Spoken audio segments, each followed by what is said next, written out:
Well, it's been a month since Governor Sarah Huckabee Sanders signed House Bill 1150 into law, now Act 624. It targets pharmacy benefit managers and how they operate in Arkansas. Pharmacy giant CVS threatening to close its stores in Arkansas because of the law. But as THV 11's Maya Ellison found out, that's still up in the air. I'm proud that Arkansas is leading on this issue. For far too long, the PBMs have been the drug middleman and frankly passed the cost on to the consumer. That was Governor Sanders back in April when she shared her support for the then newly signed House Bill 1150, now known as Act 624. Act 624 is actually a pretty relatively simple piece of legislation to explain. It just says you can't be both a price setter and a price taker.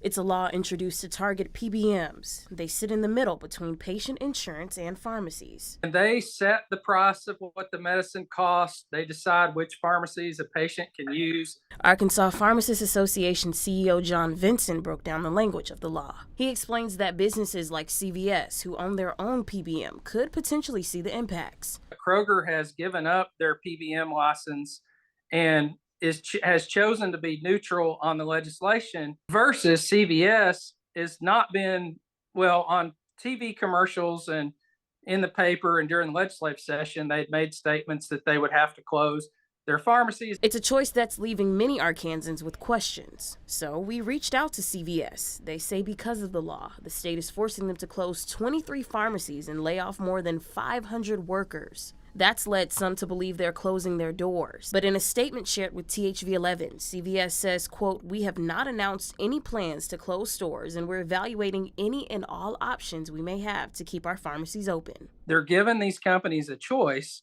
You can sell, you can divest. With Act 624 going into effect January 1st, 2026, CVS officials go on to say, quote, "Small businesses, employers, health plans, and others are going to have to pay more for prescription drugs starting next year." But Vincent says otherwise. I believe it would create jobs, it would increase the number of pharmacies, and it would increase access at lower prices for consumers. In Little Rock, Maya Ellison, THV 11 News.